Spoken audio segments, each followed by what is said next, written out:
Welcome back, everybody. This is the Johnny-Mare, and I'm continuing with Metal Gear Solid 2, Sons of Liberty, the HD version. Although I'm not exactly sure what I'm going to be continuing with, since Snake apparently died at the end of my last episode. So I guess we'll see what happens. Snake, do you remember the sinking of that tanker 2 years ago? Of course. Terrorists blow a hole in an oil tanker full of crude barely 20 miles off the shore of Manhattan. Your classic nightmare. It didn't take long for the government to put an oil fence around the whole mess. And then that massive offshore cleanup facility went up inside. The big shell. I hear the cleanup isn't quite over yet. It takes time.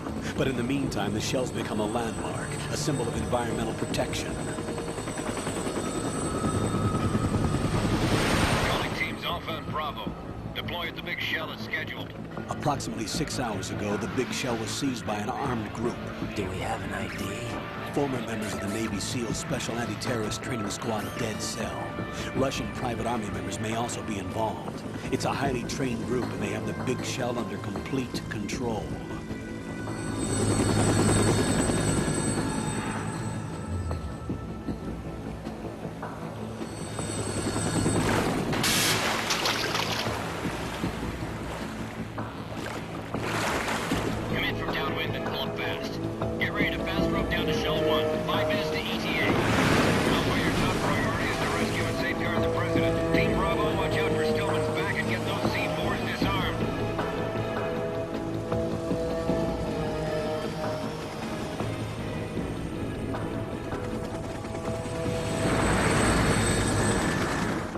What are their demands? $30 billion. $30 billion? What makes them think they can get that much? There was a government-sponsored tour going on at the big shell that day. Hostages, huh? A VIP from one of the major conservation groups, and one from our own government. The most important person in a sense. The most important person? James Johnson. The president? Unless the demands are met, the terrorists intend to blow the big shell out of the water. And the crude will ignite, turning the Manhattan Harbor into an inferno. That's not the worst-case scenario. If the chlorides being used to decontaminate the seawater go up with the oil, toxins containing catastrophic levels of dioxins will be released. In other words, the bay's ecosystem will be wiped out, and the sea will turn into a toxic soup for centuries, becoming the worst environmental disaster in history. Well, that sounds promising. You have 2 mission objectives. 1, infiltrate the offshore decontamination facility Big Shell and safeguard the president and other hostages. And 2, disarm the terrorists by any means necessary.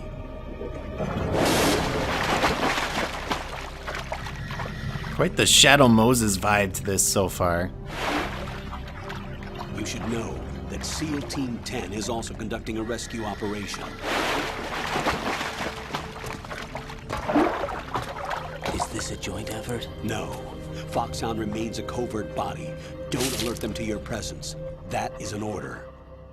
You know, with Colonel Campbell and whoever this guy is, it's obviously not Solid Snake. At least the voice isn't the same. This is Snake. I'm now inside Strut A of Shell 1. How are things? We're in luck. Looks like there are no sentries posted here. What's the visibility? The lights on the plant struts are functioning.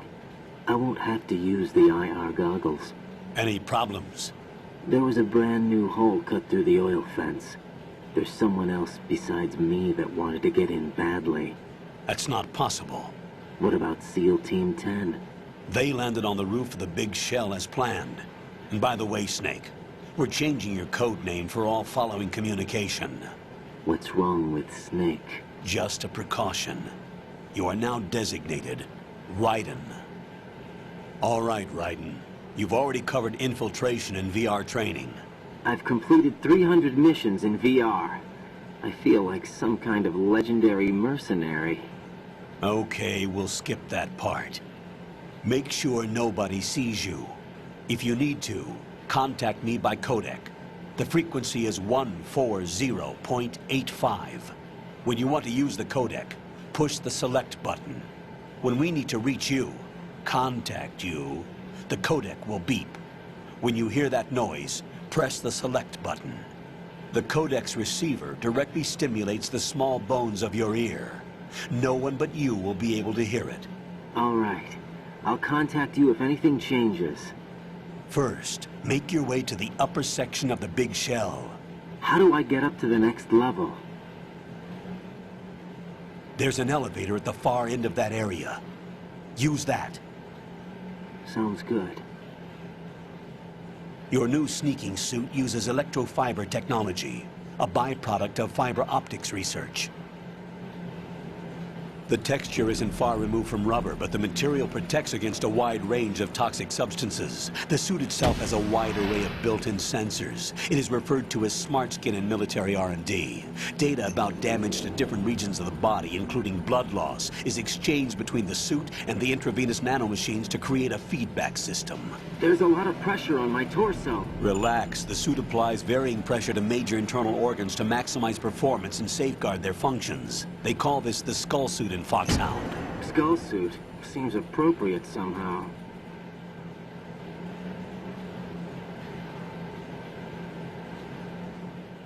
The hatch with a circular handle will open into the elevator area. Locate the hatch first. Copy that. Moving on to main mission objectives.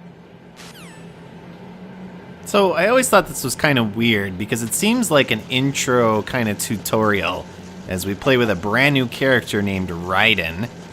And it seems like, you know, with Campbell and all of that, it's very similar to Metal Gear Solid 1. I'm going to run over here and get a ration real quick.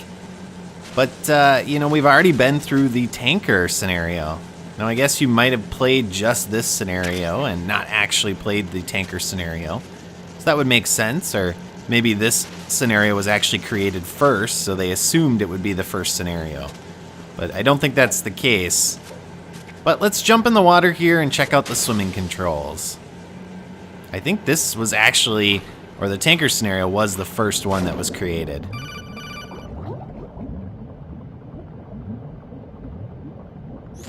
Got your feet wet? These are the basic controls for swimming. Stroke the water and move forward by pushing the punch button. Push it in rapid succession to swim faster. Change your heading with the left stick.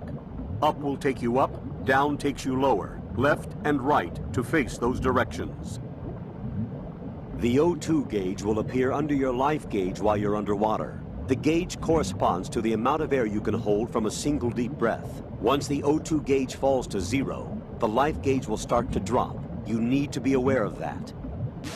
God, did you hear his voice change there? It almost sounded like someone was trying to impersonate the guy who does Campbell or something, or they morphed it or warped it in some way. Now, I'm going to swim around here, and there actually is an item to pick up, and that is some thermal goggles. So I'm going to make sure to grab those. We do have our skull suit on, which includes a breathing apparatus, so we can actually stay underwater a little bit longer than normal if we don't have that helmet equipped. But yeah, we're Raiden now, as I always pronounced it, but I guess it's officially Raiden. And there is an item in this general area here called the shaver that you can pick up. And what that will do is actually change some of the cinemas in later parts of the game. But I'm just going to continue to swim here and talk a little bit about the kind of abruptness of the end of the tanker scene. We got to see Metal Gear Ray again.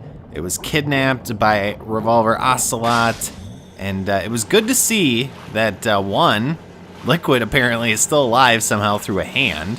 Not exactly sure how that works out.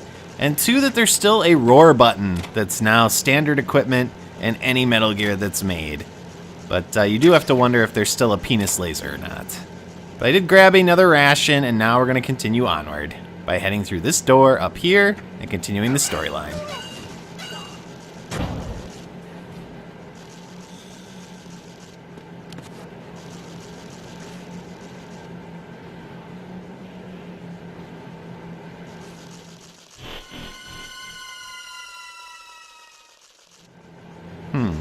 So someone knocked that guard out. Perhaps the person who made the hole in the fence. Colonel, I've sighted an enemy sentry. AN-94 and a Makarov.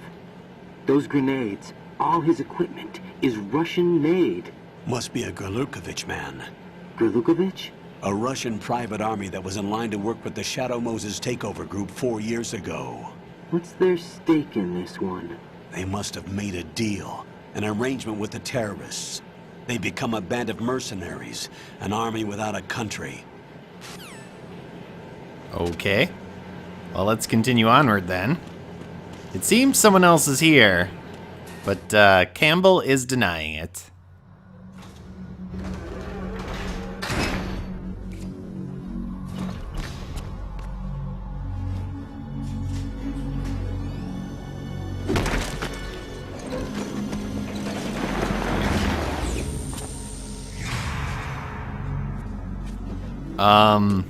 That was pretty obvious who that was. But he was supposed to die 2 years ago on the tanker. Colonel, there's definitely another intruder in here besides me. That's not a possibility. Not a team. Looks like a solo job. One man. We may not know who he is, but he managed to take care of every sentry in the area. They're all out cold. Whoever he is, he's got some skills. We need to get an ID. But for now, you can take advantage of the situation and get to work. There's a terminal in front of the elevator, a node. Did you say nerd? Not nerd, node. Oh, Use the node to gain access to the Big Shell's facilities network. then what? Pull up the map of the structure. That'll let you activate the Soliton radar. The Soliton radar? True. That radar came in useful during VR training. A radar system uses biological magnetic fields as input. These estimated enemy positions are projected onto a map according to reference points collected via GPS signals and field personnel reports. We need to get to the map through the Big Shell's node to put this data processing to practical use. The node unit is about 3 feet high, should be colored blue. Each area has at least one. How do I gain access? Just push the action button in front of the node. The nanomachines in your body will take care of the security clearance and allow you access to the node.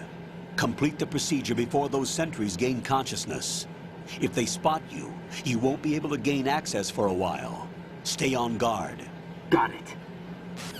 Welcome to a fetch quest in this second part of the game, and that is gaining access to these nodes. Because, you know, it's fun to not have our Soliton radar immediately.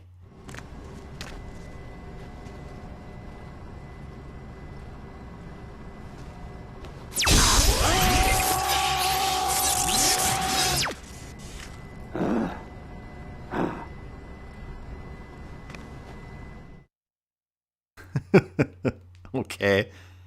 All of this techno babble seems perfectly legit, doesn't it? But let's enter our code name, and this is relevant to the end of the game. So, of course, I am going to enter my name, and that is Johnny.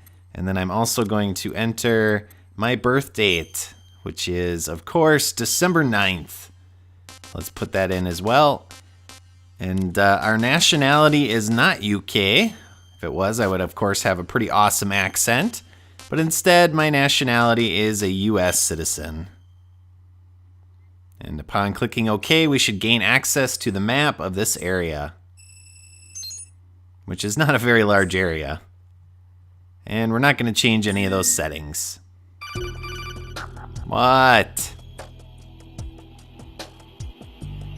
Good work, Raiden. The radar should be functioning now? Remember your VR training sessions. The tool is exactly the same one. It maps the terrain as well as the position of enemy personnel. The bright dot in the middle is you, Raiden. The red dots are your enemies, and the blue cone shape represents their field of vision. Your radar isn't affected by the weather, but if you're discovered by an enemy, you won't be able to use it. It gets jammed easily, I'm afraid. It's all made from currently existing technology. You won't be able to use it in an area with strong harmonic resonance, so be careful. The Big Shell's layout map should now be available after touching the Start button. How do I save the mission data? I've set aside a proprietary frequency for saves, and an analyst to work on the data too. Mailing? Jack, is everything all right? No. What are you doing here? Jack, can you hear me? Rose, you're not supposed to be involved. What's going on? Jack, I'm a part of this mission. Colonel, what the hell is going on? Raiden, meet the mission analyst. She'll be overseeing the data saving and support. Why her? The Foxhound analyst that was supposed to take part in this mission was in an accident. Rosemary was brought in as a replacement. An accident? And according to the files, she knows you better than anybody else. Rose may be in the service, but an intelligence analyst is no field officer. Not to worry. She has our technical staff at her disposal. She's never been a part of a field mission. This is insane.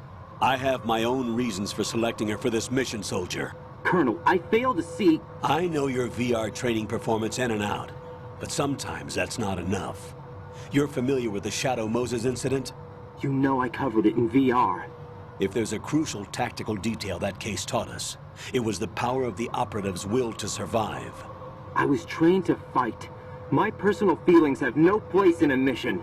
We've learned that it doesn't work that way. And on the field, you need all the help you can get.